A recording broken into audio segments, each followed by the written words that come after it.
अस्सलामु अलैकुम वरहमतुल्लाहि वबरकातुहू। दोस्तों, मैं हूं आपका भाई हाफिज गुलाम मुस्तफ़ा सऊदी अरब से। दोस्तों, सरकारी हुकूमत आपसे एक इकरारनामा लेती है। ये इकरारनामा पढ़ना जानना क्यों ज़रूरी है, दूसरा ऑप्शन आपके पास क्या है, वो आप लोगों को इस वीडियो में बता रहा हूं।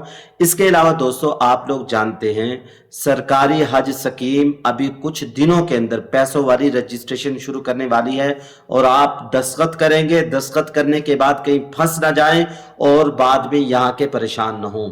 बहुत सारे लोग दोस्तों, उनको इन बातों का पता नहीं होता, यहाँ आके परेशान हो रहे होते हैं। जब आप लोग ये बातें जान लेंगे, आधी परेशानी आपकी खत्म हो जाएगी, आपका हज बेहतरीन गुजरेगा।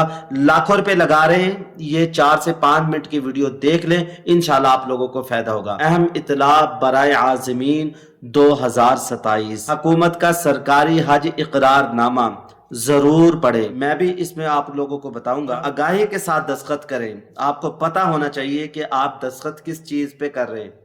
कोई अपनी जमीन किसी को बेच रहा हो या जमीन खरीद रहा हो, वो पूरा पेपर पढ़ता है तो फिर भाई ये भी 12 लाख आप लोग दे रहे हैं, यहाँ कुछ भी आपके साथ हो सकता है। आप कुछ और सोच रहे हो और वहाँ कुछ और लिखा हो। इसलिए दोस्तों, ये जानना ज़रूरी है। ये 5 सफ़हात हुकूमत पाकिस्तान की जानिब से जारी करदा सरकारी हज इकरारनामा है और ये PDF की शक्ल में है। सरकारी हज स्कीम के तहत दरख्वास्त जमा करवाते वक्त हर हाजी के दस्तखत लिए जाते हैं। इकरारनामा PDF हासिल करने के लिए ये लिंक मौजूद है और आप लोगों को मैं थोड़ी सी इसकी तफसील भी बता देता हूँ।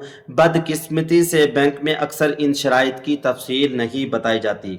बैंक वालों के पास इतना रश होता है, वो तफसील बताते ही नहीं है और हाजी भी ऐसे ही दस्तखत कर देते हैं और अक्सर आदमीन भी इन्हें पढ़े बगैर दस्तखत कर देते हैं। बाद में दौरान हज जब इन्हीं शराइत के मुताबिक कोई सूरत हाल पेश आती है तो शिकवे शिकायत पैदा हो जाते हैं। यहाँ अल्लाह के घर यानी मक्का मुकरमा में लड़ाइयाँ होना शुरू हो जाती हैं। ये इकरारनामा पढ़ना क्यों ज़रूरी है? आपको मालूम हो कि हुकूमत आपसे कितनी शराइत और जिम्मेदारियाँ लेती है। दौरान हज किन मामलात में हुकूमत की पॉलिसी क्या है, बाद में किसी किस्म की गलतफहमी, परेशानी या शिकायत से बचा जा सके। अगर किसी को ये शराइत कबूल नहीं है तो उसके पास दूसरा ऑप्शन है, वो है प्राइवेट। सरकारी हज वाले यहाँ आके मुआजना करते हैं प्राइवेट हज वालों का।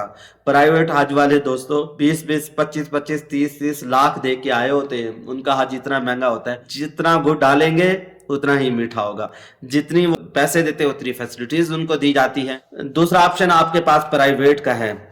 इस इकरारनामे को हरगिज नजरअंदाज न करें, खुद भी पढ़ें, अहले खाना को और रिश्तेदारों को और दोस्तों को ये जरूर शेयर करें ताकि जो इस साल हज पर जा रहे हैं वो मुकम्मल आगाही के साथ हज का सफर कर सकें। अल्लाह ताला सब लोगों का हज कबूल फरमाए, सबको हरमैन शरीफान की जियारत नसीब फरमाए, हज खैरियत से करके अपने वतन वापसी आने की तौफीक नसीब फरमाए। आमीन कमेंट्स बॉक्स में जरूर लिख दें, वीडियो को लाइक और शेयर जरूर करें। अब वो मैं आपको बातें सुना देता हूँ, वीडियो खत्म नहीं हो रही। सरकारी कवानीन की पाबंदी, सऊदी हुकूमत और वजारत मजहबी उमूर पाकिस्तान के तमाम कवानीन और SOPs पर मुकम्मल अमल करने का इकरार आपसे लिया जाता है। इंतजामी कमी पेशी पर सब्र तहम्मुल, सफर या वहाँ क़याम के दौरान रिहाइश, खुराक या नक़्ल हमल के इंतजामात में अगर कोई कमी पेशी या आर्जी परेशानी पेश आ जाए तो उससे सब्र तहम्मुल और हौसले से बर्दाश्त करने का हलफ आपसे लिया जाता है। इस साल भी दोस्तों हाजियों को 2-3 वक्त का जला खाना मिला। हाजियों ने क्या किया, वजीर मजहबी उमूर सरदार मोहम्मद यूसुफ के पास पहुंच गए और उनको जोर जोर से बातें करने लगे और दोस्तों बड़े हालात खराब हो गए। इस साल भी ऐसे हुआ है। तरबीती सेशन में शिरकत, हुकूमत की तरफ से मुनाकिदा लाजमी तरबीती प्रोग्रामों में शिरकत करना लाजमी है, पाबंदी करनी है इसकी।